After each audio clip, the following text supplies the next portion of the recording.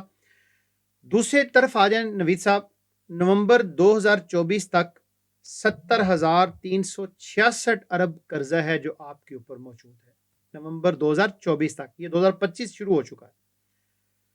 ادویات میں 200% اضافہ ہوا ہے آپ کے ملک کے اندر, جو ایک بنیادی انسانی ضروریات ہیں.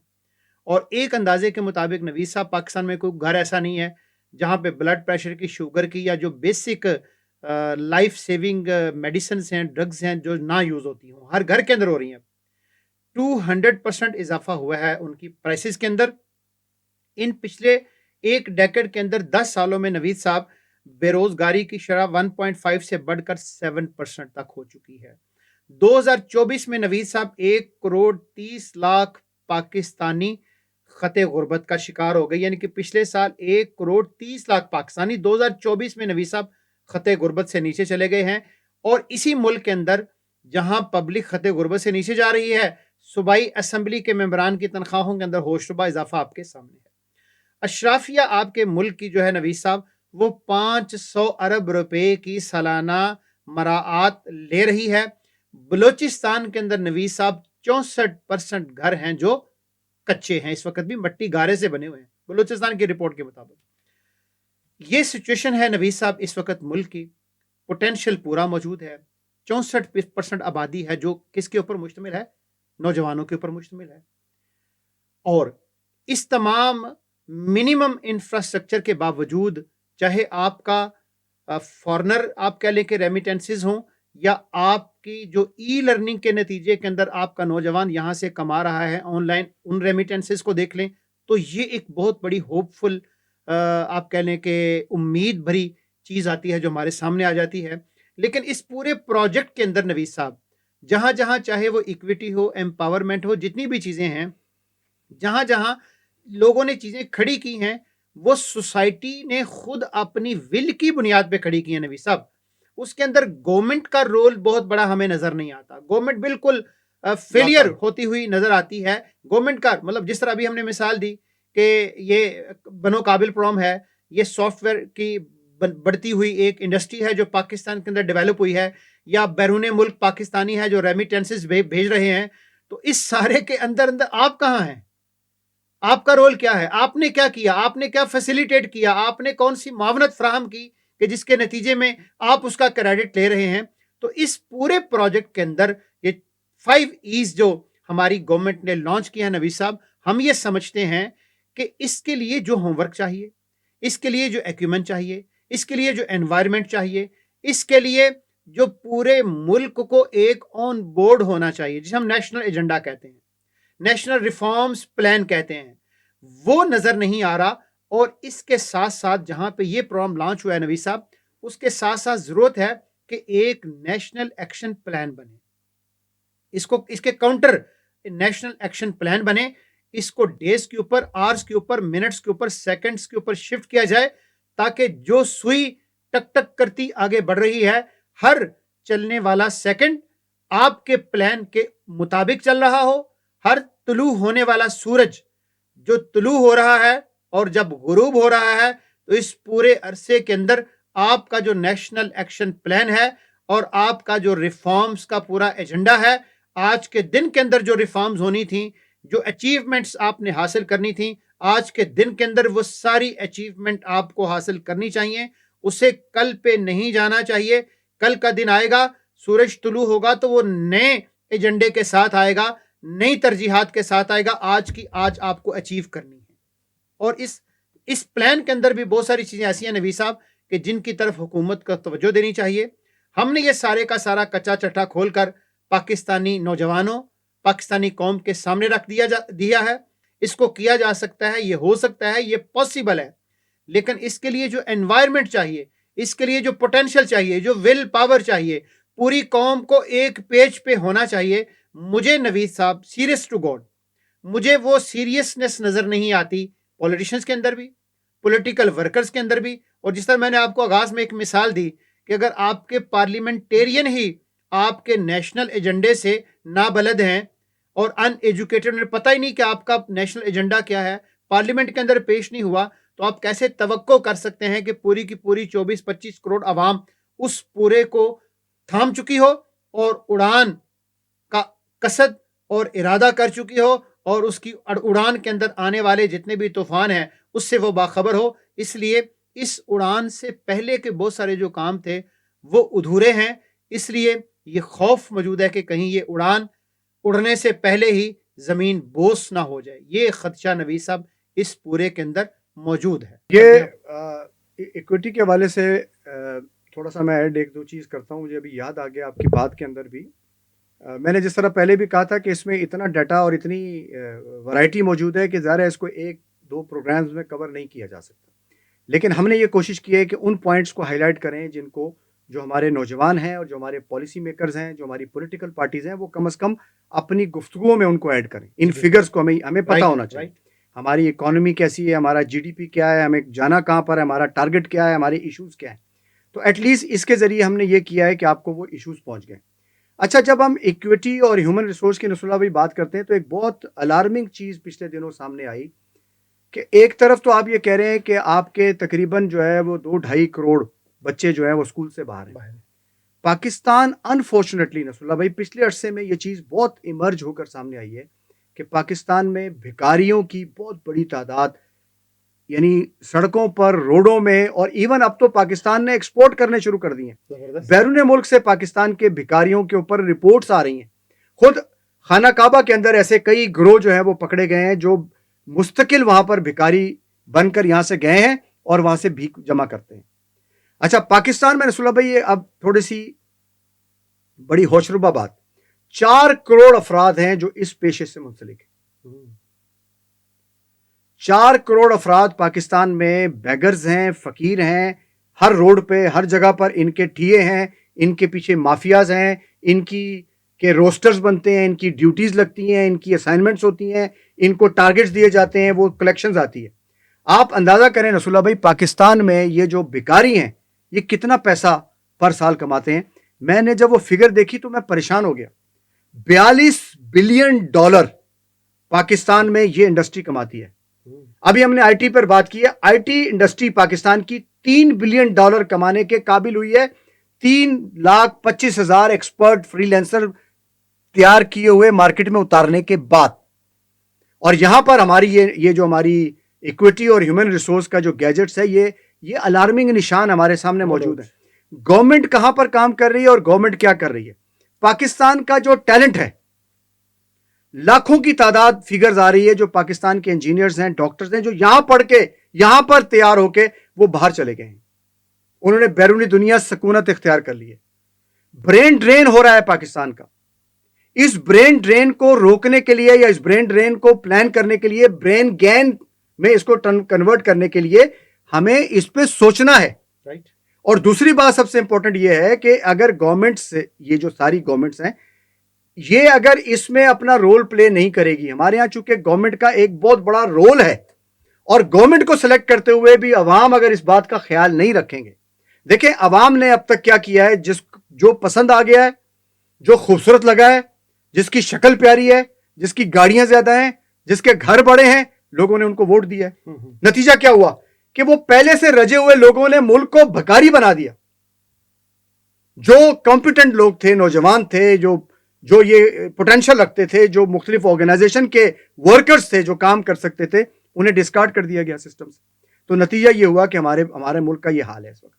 تو ایکویٹی کے ریفرنس سے بھی یہ ایک بہت بڑے 2 چیلنجز ہمارے سامنے موجود ہیں، اور اس کا ہمیں خیال رکھنا ہے، اپنے نوجوانوں کو بھی اور اپنے ملک کو بھی اس ایجنڈے کے مطابق الائن کرنا ہے. حاضرین، ناظرین، سامعین، ہم نے آپ کے سامنے اڑان پاکستان کا تفصیلی جائزہ لیا. ہم نے اس کے اندر جو خوشنما وعدے ہیں اور ان کی جو تعبیر کے راستے تجویز کیے گئے ہیں ان کے اوپر بھی ہم نے بات کی. ہم نے اس کے اچھے پہلوؤں کو بھی اجاگر کیا، اور ہم نے اس کے اندر جو گرے ایریاز ہیں ان کو بھی اجاگر کیا، آپ کے سامنے رکھا. کنسرن ہمارا صرف اور فقط اتنا ہے کہ ہمارا ملک آگے بڑھنا چاہیے، ہمارے ملک کے اندر غربت کم ہونی چاہیے، ہمارے نوجوان کو روزگار ملنا چاہیے، چاہے وہ بلوچستان کے کسی پہاڑ کے اوپر رہنے والا ہے، چاہے وہ فاٹا اور خیبر اور کشمیر کے کسی پہاڑ کے اوپر رہنے والا ہے، اور چاہے وہ پنجاب کے کسی گاؤں دیہات گوٹھ کا رہنے والا، سندھ کا رہنے والا ہے، ہمارے نوجوانوں کو روزگار ملنا چاہیے۔ روزگار جب نہیں ملتا، عزت نہیں ملتی، رسپیکٹ نہیں ملتی، تو پھر مایوسی بھی پھیلتی ہے اور پھر دہشت گردی بھی جنم لیتی ہے۔ اسی کے نتیجے کے اندر پھر ڈپریشن بھی آتا ہے قوموں کے اندر، اور ایک ناکامی، دوسری ناکامی، تیسری ناکامی، یہ ناکامیاں نوید صاحب جب بوجھ بن جاتی ہیں، انسان کی پیٹھ کے اوپر لاد دی جاتی ہیں، تو انسان کھڑا نہیں ہو سکتا۔ ہم نے اس لیے اس کا تفصیلی جائزہ لیا ہے کہ یہ ایک ناکامی نہیں بننی چاہیے، یہ کامیابی بننی چاہیے، سکسس سٹوری بننی چاہیے، ملک آگے بڑھنا چاہیے۔ $3 ٹریلین کی اکانومی 2047 تک نہیں، 2040 تک بننی چاہیے۔ ہمارا ڈریم یہ ہے، ہمارا پیشن یہ ہے، لیکن جن ہاتھوں کے اندر باغ ڈور ہے نوید صاحب، جس طرح میں نے ابھی آخر پہ آپ سے بات کی کہ اس پچھلے 1 سال کے اندر جتنے ڈکلائنز آئے، وہ ان میں سے تو کوئی اشاریہ اس کو سپورٹ نہیں کر رہا، کوئی اشاریہ سپورٹ نہیں کر رہا، کوئی انڈیکس، کوئی پرسنٹیج سپورٹ نہیں کر رہی کہ یہ لوگ اس کو اچیو کر لیں گے۔ لیکن بہرحال پالیسی بنی ہے، بات ہوئی ہے، اشارہ ہوا ہے، چیزیں آگے بڑھی ہیں، تو ہم یہ سمجھتے ہیں کہ اس کو درست کرنا اب ہر پاکستانی کی ذمہ داری ہے، اور اگر ہو تو بہت اچھا ہے، اور اگر نہ ہو تو احسن اقبال صاحب سے ہم اتنی گزارش تو کر سکتے ہیں سر، 4 5 6 ناکامیوں کے بعد تو کسی نوجوان کو آگے بڑھنے کا موقع دیں، اور اگر آپ کے پروں میں اڑان بھرنے کی سکت نہیں ہے تو وہ جو شاہین ہے، وہ جو 19 20 سال کا نوجوان ہے، اس کے پروں کے اندر بہت طاقت ہے احسن اقبال صاحب، وہ اڑان بھر سکتا ہے، وہ آسمان کی بلندیوں سے تارے توڑ کے لا سکتا ہے اپنی قوم کے لیے۔ شرط صرف یہ ہے کہ اگر آپ بوڑھے ہو گئے ہیں تو آپ چھوڑ دیجئے، کسی نوجوان عقاب کو موقع دیجئے، انشاءاللہ العزیز آپ دیکھیے گا ایسی اڑان بھرے گا، ایسی اڑان بھرے گا کہ پاکستانی قوم بھی فخر کرے گی اور آپ بھی فخر کریں گے۔ آئیے مل جل کر اس اڑان بھرنے والے شاہینوں کو، جن کے اندر سپرٹ موجود ہے، جذبہ موجود ہے، جن کے اندر طاقت موجود ہے، اور آنکھوں کے اندر سجے ہوئے خواب موجود ہیں، آئیے ان کی حوصلہ افزائی کیجئے، ان کے ساتھ چلیے، تو انشاءاللہ پاکستان نے تو آگے بڑھنا ہی بڑھنا ہے، یہ ہمارا خواب بھی ہے، اور بہت ساری نشانیاں ایسی ہیں کہ اس ملک نے دنیا کی امامت کرنی ہی کرنی ہے، یہ ہوگا اور ضرور ہوگا۔ اپنا کردار ادا کیجئے، اپنے حصے کا رول ادا کیجئے، پاکستان ضرور آگے بڑھے گا انشاءاللہ۔ جی ناظرین، آپ نے ہماری پوری گفتگو سنی ہے، اور آپ کو یقیناً اندازہ ہوا ہوگا کہ یہ ایک آسان کام نہیں تھا کہ جس کو ہم نے بہت آسان کر کے آپ کے سامنے پیش کیا ہے۔ اچھا، آخر میں ایک تھوڑا سا پوائنٹ میں یہاں ڈسکس کر دوں کہ گورنمنٹ آف پاکستان نے اس کو مانیٹر کرنے کے لیے ایک میکینزم بھی بنایا ہے پرائم منسٹر کی یعنی آفس میں، اور اس میں کچھ مختلف لوگوں کی مختلف ذمہ داریاں لگی ہیں۔ لیکن جس طرح ابھی ہم نے یہ ایویلویٹ کیا ہے، یا کوئی بھی نیوٹرل آدمی جب اس کا تجزیہ کرے گا اور ملک کے حالات کو بھی وہ جانتا ہوگا، تو وہ ایک پریشانی کا شکار ہوگا۔ اس کی کیفیت یہ ہوگی کہ یہ ملک کیسے بہتر ہو سکتا ہے۔ اتنے بڑے بڑے چیلنجز کے بارے میں تو یہی کہا جاتا ہے کہ آنکھیں بند رہنی چاہیے تھیں، آنکھیں کیوں کھولی گئی ہیں؟ تو ایک فائدہ اس پوری رپورٹ کا یہ ہوا کہ ہماری آنکھیں کھلی ہیں، اور یہ آنکھیں ہم پوری قوم کی کھول رہے ہیں۔ ہر چیلنج بہت بڑا ہے، ہر ایریا بہت بڑے بڑے جو ہے نا وہ چیلنجز ہمارے سامنے لے کر آ رہا ہے۔ اس کو پورا کرنے کے لیے حکومت اپنی سطح پر یہی کر سکتی ہے، یا یہی کر سکتی تھی، یا یہی کر سکے گی، یہ حکومت جانتی ہے۔ لیکن ہم یہ جانتے ہیں کہ پاکستان کے عوام اس میں اپنا بہترین رول ادا کر سکتے ہیں۔ پاکستان کا جو اوورسیز پاکستانیز ہے وہ ڈس ایسوسیٹ ہوا ہے پاکستان سے، اس کو الائن کرنے کی ضرورت ہے۔ ہمارے ریمیٹنس میں جو کمی آ رہی ہے اس کو اوپر کرنے کی ضرورت ہے۔ پھر جو ہم نے فنڈز اس کے لیے الوکیٹ کیے ہیں کہ ہمیں دنیا کے مختلف ممالک سے ملیں گے، اس کو پلان کرنے کی ضرورت ہے۔ پاکستان کے انوائرمنٹ کو دوبارہ سے ری شیپ کرنے کی ضرورت ہے، اور اس کے نتیجے میں پاکستان جو ہے وہ آگے بڑھے گا۔ ہماری آپ سے بھی یہ درخواست ہے اور پوری قوم سے یہ درخواست ہے، دیکھیں اگر آپ نے یہ کام کیا ہے تو گورنمنٹ کے سیکٹر پہ کے حد تک میں یہ بات کہوں گا کہ گورنمنٹ اس کو مارکیٹ میں جب پیش کر رہی ہے تو ایک بات کا خیال رکھ لیں کہ اس کو اردو میں آپ تقسیم کریں. ہماری قومی زبان اردو ہے اور بے شمار ہمارا نوجوان اردو جانتا ہے. جب اردو میں آپ یہ فگرز ان کو بیان کریں گے تو وہ سمجھ بھی جائیں گے اور ان سے ان کی ریزمبلنس بھی ہو جائے گی. تو ایک تو ڈاکومنٹ کو اردو میں پبلش کر کے لوگوں تک پہنچایا جائے. پھر جتنی پولیٹیکل پارٹیز ہیں میں ان سب سے بھی 10 بستہ یہ ریکویسٹ کروں گا کہ دیکھیں یہ ملک ہمارا ہے. حکومتیں اس ملک کو آگے نہیں لے جا سکتی. آپ کا ایک رول ہے. ابھی ہم نے ذکر کیا حافظ نعیم الرحمان کا. انہوں نے ایک سیگمنٹ کو پکڑا اور اس کو ایک توڑ تک پہنچایا. انہوں نے ایک ٹارگٹ کیا آئی ٹی انڈسٹری میں اور اس میں بے شمار لوگوں کو موٹیویٹ کیا. تو اگر پولیٹیکل پارٹیز اپنا ایجنڈا اس طرح سیٹ کر لیں اور وہ کچھ ٹارگٹس رکھ لیں اپنے ساتھ, کوئی انوائرمنٹ کو پکڑ لے, کوئی ای کامرس کو پکڑ لے, کوئی ایکسپورٹ کے ایریا میں بے شمار کشن ہے سر. پاکستان کی ایکسپورٹ کا اتنا بڑا پوٹینشل ہے جو پچھلے عرصے میں کم ہوا ہے.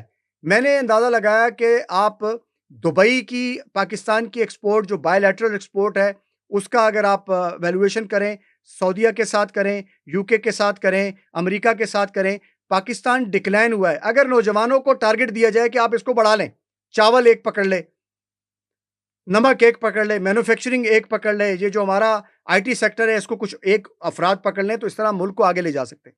دوسری میرا یہ خیال ہے کہ اس میں ہماری جو اسٹیبلشمنٹ ہے میں اس سے بھی یہ ریکویسٹ کرنا چاہوں گا کہ دیکھیے ہمیں اب یہ میں نے جس طرح پہلے بھی کئی دفعہ کہا ہے اور یہ بات ہم بار بار کہہ رہے ہیں اور ہمارے اس پوڈ کاسٹ کا مقصد بھی یہ ہے کہ یہ اس پرانے دور میں جس طرح ون مین شو سے جو چیزیں چلتی تھی یہ وہ دور نہیں ہے. اب پوری قوم کو کام کرنا پڑے گا اور پوری قوم کو انوالو کرنے کے لیے یہ ضرورت ہے کہ جو اسٹیٹ ہے ہماری اس کی جو اسٹیبلشمنٹ ہے وہ ایک گارنٹر کا کام کرے اور اس پلان کو عوام کے ساتھ, عوام کے کچھ نمائندوں کو جو نیوٹرل ہوں وہ اس کی مانیٹرنگ کے لیے لگا دیے جائیں, چاہے وہ پولیٹیکل پارٹیز کے لوگ ہوں, چاہے وہ اوورسیز پاکستانی سے لوگ لے لیے جائیں. آئیں گے بغیر پیسوں کے کام کریں گے.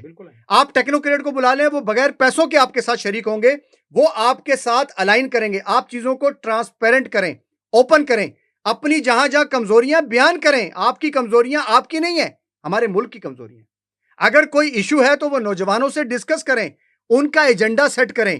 اتنی بڑی تعداد میں جو ہماری قوم کے نوجوان جو ڈیٹا کنزیوم کر رہے ہیں وہ ڈیٹا وہ نہیں ہے جو ہمیں ترقی کی طرف لے جائے گا. تو ہمیں اپنی انفارمیشن سیٹ کرنی ہے, ان کو نیشنل ایجنڈے کی طرف لے کے آنا ہے. اگر ان کاموں کو ہم سب نے مل کر لیا تو ہم امید کرتے ہیں کہ پاکستان آنے والے دنوں میں ایک بہتر پاکستان ہوگا. اور جس طرح بھی نصر اللہ بھائی نے یہ بات کہی ہے کہ اس کے فیصلے آنے والے دور میں پاکستان کرے گا دنیا کے, تو ایسا دور پاکستان میں شروع ہو گیا ہے اور پاکستان اس کی طرف چل پڑا ہے. یہ اویئرنس پاکستان کا پوٹینشل ہے, یہ نوجوان پاکستان کا پوٹینشل ہے, یہ اوورسیز پاکستانی پاکستان کا پوٹینشل ہے. اور یہی وہ امید ہے جو پاکستان کو آگے لے جا سکتی ہے, کیونکہ دنیا کے جتنے بھی ڈیولپنگ کنٹریز ہیں وہ اب ایک سیچوریٹڈ لیول پر پہنچ گئے ہیں, وہ اس سے آگے گرو نہیں کر سکتے ہیں. پاکستان اپنے ریزیلینس فورس کے ذریعے اور پچھلے عرصے کی جو ڈپریشن ہے اس سے نکلتے ہوئے اتنی انرجی اپنے اندر کنزیوم کر چکا ہے کہ اس کا نوجوان آگے بڑھ کر پاکستان کو ڈیولپ کرنے میں اپنی ہر کسر اور اپنی ہر طاقت جو ہے وہ لگائے گا. انشاءاللہ تعالی ہم امید کرتے ہیں کہ ہمارا یہ ایپیسوڈ آپ کو پسند آیا ہوگا, اور ہم آپ سے یہ بھی امید کرتے ہیں کہ آپ اس سلسلے میں ہمارے ان دیے ہوئے پوائنٹس پر اپنی آرا کا اظہار کریں. ہمارا اچھا اور برا اس کو دیکھنے کے بجائے جو ایشو ہے اس ایشو پہ کنسٹرکٹیو قسم کا کوئی آپ جو ہے وہ ای میل کریں, اس پہ کوئی ٹیکسٹ کریں. ہمارے جو چینل ہے اس کو سبسکرائب کریں, کیونکہ یہ واحد پاکستان کا چینل ہے جو پالیسی میکنگ کو اس انداز سے پیش کر رہا ہے کہ یہ میری پالیسی ہے, یہ میرے ملک کی پالیسی ہے. پاکستان زندہ باد.